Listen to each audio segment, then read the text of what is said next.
gago.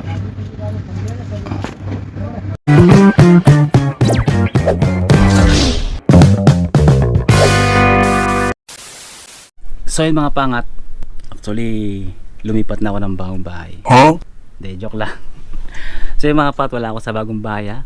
Magandang umaga, tanghali, hapon, gabi kung ano oras niyo po napapanood mga pangat. At syempre, nalimpungatan tayo mga pangat sa pukpukan at sa, kung nakita nyo naman yung intro mga pangat, yung pukpukan, ingay sa rooftop, no? At kasi nga kinakalikot yung bintahan namin ngayon, papakita ko sa inyo, wait lang. Pala itong mga to, kaya pala oh.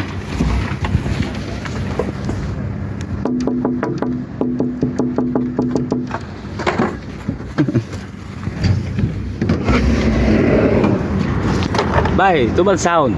I like this. Aywa. Aywa. You fix this one? Fix properly ah. Tamo. Tinanggal lang mga pangat yung inuman oh. Eh, actually ano yan? Ano yan ang mga aircon. Yan. Pero yung paliguan ng mga kalapati tsaka tinanggalan nila. Ayan oh. Oh, lungkot sila oh. Wala doon silang ano, lagayan. Wala. At least pag nahulog yung damit, sa aircon na lang tatama. Medyo wala nang ganong kasabitan.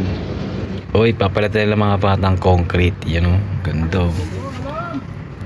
Hindi tatagos. Kawawa na yung mga kalapati, wala ng bahay. Diba? Hindi na makakapasok yung mga ipis sa butas. Kasi may butas din mga pangat. Inaayos talaga nila yung building na to ah. Yung mga patanggal lang. Ganyan lang yung ano lang. Nilagyan lang parang ano, masala. No? Sementong puti. Tapos magana lang yan. Tignan mo. O, di ba? Hindi ganong mabigat yung bato. Ayun. Tahimik na yan. Kasi para pag pininturahan nila pantay. Kaya nilalagyan nila lang ganun. Patunayan ko sa inyo mapat kung gaano kagaan yan. Lagaring kahoy lang yung pinanggalagayan nila dyan. Ayan na. O, di ba? O, yun. Lupit do. Tingnan mo kung gaano kalambot. Tingnan mo, inahagis-hagis niya lang ganun-ganun. Ayun o, di ba? Yan lang. Bahala lang siyang ano eh, chok. Pero matibay siya, hindi siya basa-basa nababasag. Kahit na magang siya. Hindi kayo ng hollow block sa atin, mabilis mabasag eh. Tingnan mo, malambot pa. Magaang malambot pero matibay. Galing no? Hindi siya basta natitipak-tipak. Alam mo, bigat tingnan eh, no? Pero magaan lang yan. So yun, di ba? Ganun ang sitwasyon mga pangat. Lilis sila. Tapos mga pangat ngayon, kung nakikita nyo naman, empty na rito. Dahil may mga pagbabago, mga pangat, sa ating tirahan, no? May pagbabago talaga sa presyo. Kaya si Alvin, lumayas na dito. Lumayas na siya mga pangat. So wala na siya dito mga pangat. Si Alvin, no? Kaya nyo naman, empty na yung kanyang higaan. So ganoon talaga mga pap, may mga desisyon tayong dapat gawin sa buhay natin, no? At saka lagi ko nga sinasabi na walang permanente. Kung baga lahat nagbabago. So kaya yun, naisip-isip niya na baguhin niya yung kanyang kinalalagyan. At syempre ngayong araw pupuntahan natin siya kung saan siya lumipat mga pangat. Sabi niya naman welcome naman tayong pumunta ron sa kung saan siya lumipat mga pangat. So pupunta natin siya ngayon at aalamin natin kung ano yung kalagayan niya, kung saan siya nakapwesto ngayon at anong kalagayan ng tirahan niya ngayon mga pangat. So tara, sabay-sabay akong samahan at tuklasin. Hindi ko lang alam kung andun siya mga pangat pero siguro andun yun kasi nag-send message ako sa kanya mga pangat, andun daw siya. Let's go! Yun! So yung mga pangat, lakad-lakad tayo. Bago natin puntahan si Alvin, sagot muna tayo ng mga katanungan mga pangat. Yung mga basic or mga paulit-ulit na tanong mga pangat. Syempre, may mga bagong nakatuklas ng channel natin mga pangat. Kaya sasagutin natin yung mga pangat, yung mga katanungan nila, no? Sunduan na ng mga bus. Hapon na eh. Ano? School bus. At syempre mga pangat, bago natin umpisahan to, shout out muna tayo. Shout out kay Bricks Bry Brace. Yun. Yo. Pa-shout out. Syempre shout out sa'yo. Ang lapit ng pangalan. Bricks Bry Brace. Ha? Saan ka pa? So yun mga pangat ha. Sa harap na yung camera ha. Papakita ko sa inyo mga pangat yung, yung lugar namin dito sa doon nga pala yung, ayan nga pala yung Biba. Ito yung kahabaan ng Salaldin. Ayun o. Oh, di ba? At yan naman mga pangat ang fish runabout. Yun oh. Oh, di ba? Fish runabout. Yan, dito sa bandang Union, no? Mga pangat, papuntang Union. Papuntang Union tayo. Yan. Medyo matraffic mga pangat, oh. Papuntang Union ngayon, medyo matraffic, ah. Pero moderate lang yan kasi ano yun mga pangat, eh, nasa ang tawag yan, stoplight pala. Pero tayo mga pangat, diretso tayo. Nakita. Traffic naman eh. Let's go, traffic naman mga pangat. Tawid tayo. Traffic eh oh. Kaya binibigyan nila itong daanan mga pangat. Pansinin nyo, binigyan nila yung daanan mga pangat ng space. Yan oh, di ba? Kasi traffic naman. Pwedeng tumawid mga pangat. Di ba? Ganyan kalupit yung mga driver. Oh, tawid tayo. Di ba? Disiplinado sila. Oh, di ba mga pangat? Nakita niyo naman, di ba?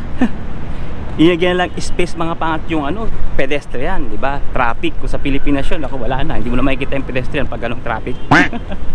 Shoutout sa mga taga Pilipinas dyan. Talaga naman. At syempre dahil dyan mga pangat, shoutout tayo kay Annalyn Aguilar. Pa-shoutout po sir. Sana po matuloy na ang pagpunta ko dyan. Working as a cleaner. Yun, syempre, pray lang, no? At syempre, nga, nasa Diyos ang awa, nasa tao ang gawa. And syempre, see you soon dito sa UAE. Yan. Kapit lang, makakarating ka rin yan. At hinihingal ako. Ang tanong niya pa mga pangat, kung pwede gamitin ang BDO Bank or ATM dito sa Dubai. Mayroong ATM bank dyan mga pangat sa Dubai, sa Dira City Center ng mga pangat. Pwede mo siyang ma-withdraw dito at pwede mo siyang lagyan ng pera. Pero hindi ko lang alam mga pangat kung pwede mo siyang gamitin pang salary. Halimbawa sa trabaho mo, tapos iyon ang ipepresenta mo as a ATM para sa salary, no mga pangat. Hindi ko lang alam kung pwede siyang gamitin. Pero ang sure ko lang na pwede siyang gamitin mga pangat kapag mag-iipon ka sa kanya, lalagyan mo siya ng dirhams, no? Kakargahan mo siya ng dirhams o magde-deposit ka sa kanya ng dirhams, ma-withdraw mo siya mga pangat sa Pilipinas as a peso. Kung madadala mo naman siya rito na may lamang peso, ma-withdraw mo siya mga pangat ito as a dirhams na mga pangat yung ma-withdraw mo. Pero tandaan nyo mga pangat, depende mga pa sa ATM card yan ha. Hindi yan lahat ng klase ng ATM card sa BDO. Siyempre mga pangat, dapat meron siyang Mastercard at Visa. Yung logo niya mga pangat. Yun sa pagkakalam ko. At siyempre, ito pa mga pangat yung tanong niya, no? Kung ano daw ang pwedeng SIM card na gamitin dito sa Dubai. Siyempre mga pangat, ang SIM card na ginagamit dito kadalasan talaga, usually dalawa lang mga pangat. Unang-una siyempre ang Do at ang Etisalat. Maliban doon wala na, no mga pangat. Pero kung magdadala kayo mga patang roaming dito, magagamit nyo rin yan. Pero mostly mga pangat, no, Do at Etisalat lang talaga ang ginagamit. Sa mga matatagal, alam nila yan. Pagod ako mga pangat, pumunta tayo rito, you know, sa Plaza Union, ano doon? Fountain area. Kung napapansin nyo mga pat, yung mga sinasagot nating tanong is nabanggit natin sa mga previous vlog natin. Pero mga pat, kasi nga nakakatulas ka ng video natin o ng vlog natin o ng channel natin mga pat. Kaya yun, kahit na paulit-ulit yung tanong mga pat, siyempre paulit-ulit natin sinasagutin yung mga pat para sa mga bagong nakakatuklas ng ating video, ng ating channel, di ba? Kagaya mga pat ang tanong ni Lacy Angela Des Lanzaro. Tama ba yung pagkabigas ko? Ang hirap basahin ng pangalan, haba. Tanong niya mga pangat, bawal po ba ang messenger sa UAE? Regarding sa messenger, no, hindi naman talaga bawal ang messenger dito mga pangat. Hindi bawal ang messenger. Ang bawal mga pangat is yung makikipag video call ka gamit ang messenger. Pero mga pangat, pag may message kayo, text message, voice message, pwede yun mga pangat, no.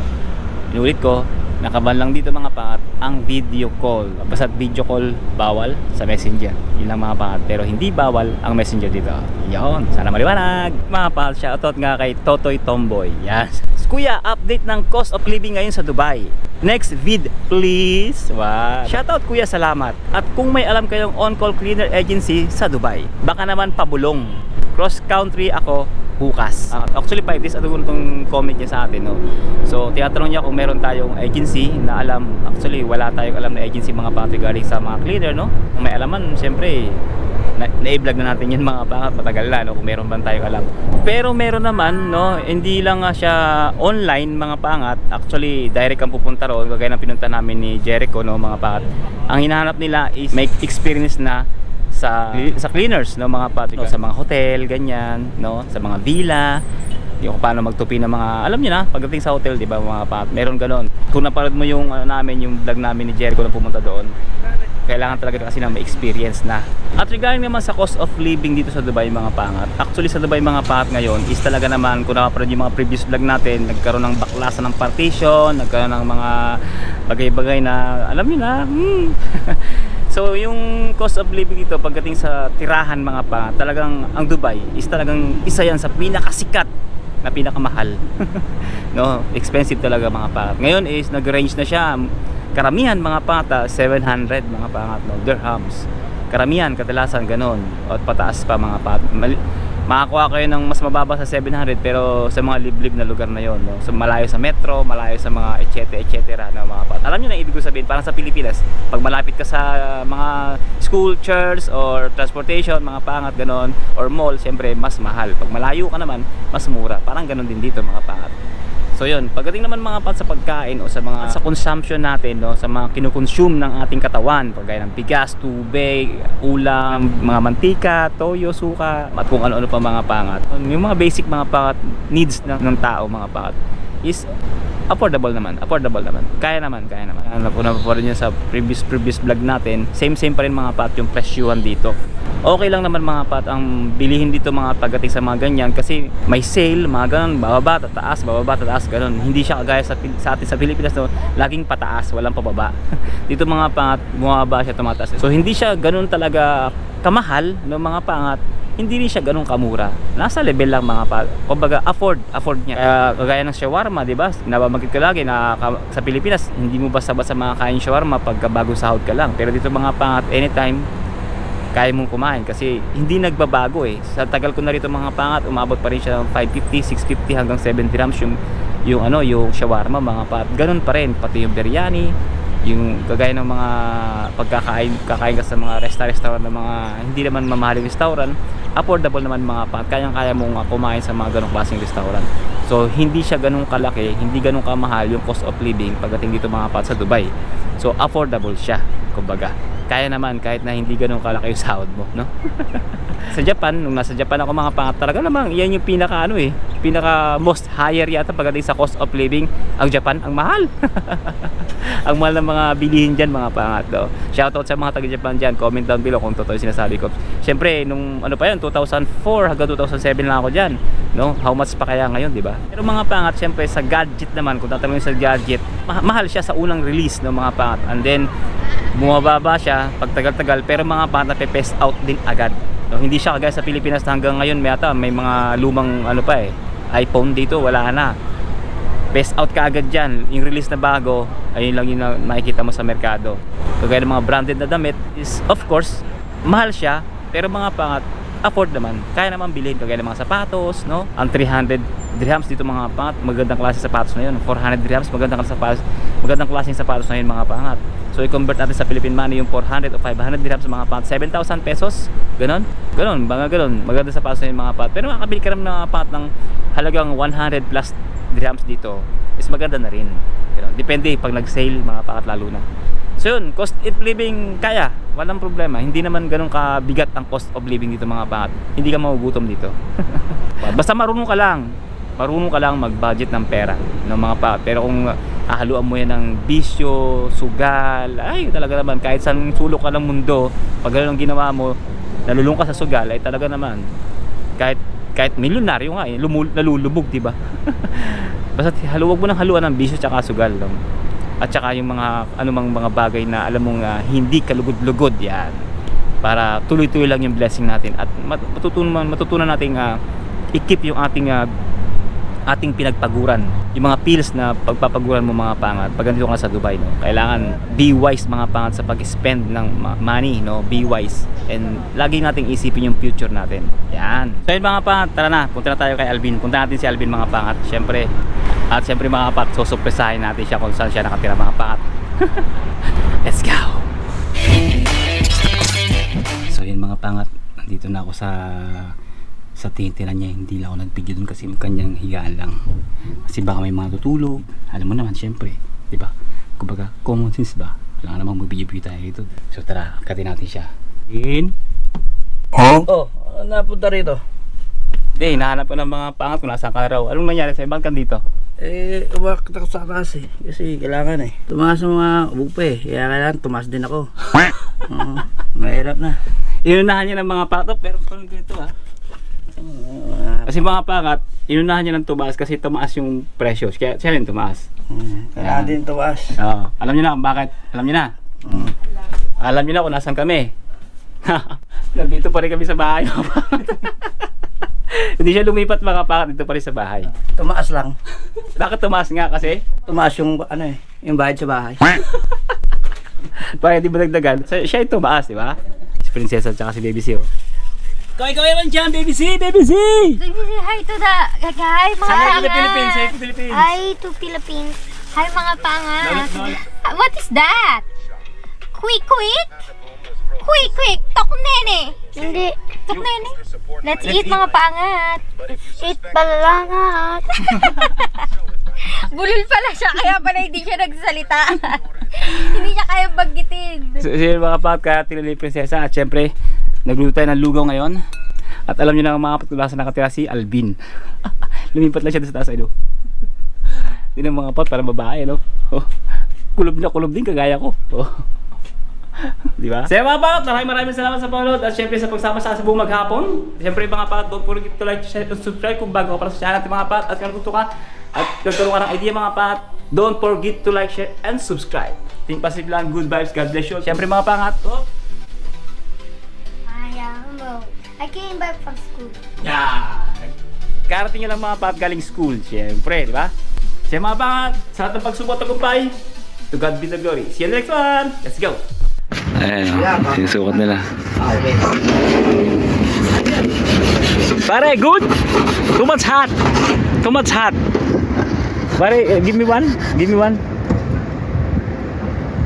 Ah, no wait. Oh, water. No wait. Tira mo hindi. Oh, water. Drink water. Go. No wait ah. That's light. Ah, that's why ah. It's only carton. Cartoon only, cartoon. Ah. Kinalagari lang eh. Ah, okay, okay. Yeah, sabi ko, malambot pala no? Oh, inom siya oh. Init eh. Ayan ang mga mabubuting tao, nagbibigay ng tubig sa mga may init na lugar.